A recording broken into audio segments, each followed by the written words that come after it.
We're going to begin to examine the Six Mitzvos Mitzvos, mitzvahs that are obligatory 365, 24/7, and I'm going to try to demonstrate to you how you can use these mitzvahs in order to be more successful in every endeavor in your life. What would you say is the one factor that's most important in determining whether or not someone is successful?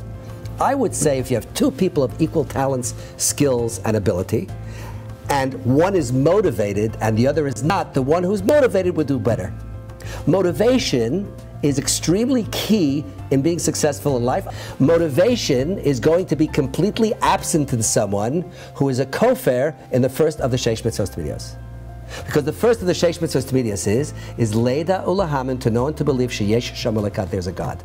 Let me show you why a person who's a kofar, who's an atheist, is less likely to be successful. If motivation is key in life, what possible motivation can there be in life when life itself is a giant accident? If you think that the cosmos exists because it happened to have emerged from a series of accidents, then what is it about your life that's more important than the formation of the cosmos of the universe? Is there any detail in your life that can have more meaning than that? So if the whole world is an accident, then your life is an accident, and therefore, why bother getting up in the morning? I'll tell you a story. A number of years ago, I was dealing with a young man who had unfortunately engaged in some very self-destructive behavior. He went into a terrible depression, and after 3 days of being in bed, his mother called me up, desperate. Rabbi Milstein, would you come over to the house to speak to my son? Well, those were the early days of my career. I still made house calls. So I went over to the house. I go over to Shimmy, who's lying in bed with the covers drawn over his face. I tell him, Shimmy, it's me, it's Milstein. I've known him before, and he was pretty cool with me, so to speak. No response. I figured he's sleeping. So I gently pulled the covers from his face, and his eyes are wide open. I said, Shimmy, come on, it's me, it's Milstein. Let's go out, we're gonna have a great time. Shimmy's response was brilliant for an atheist. He said, what for? Meaning, if everything in the world is an accident, there's no rhyme, reason, or purpose to anything, then what's so important about my getting out of bed that's more important than the cosmos? But we as Jews understand, to know and to believe there is a God. Do you know who God is?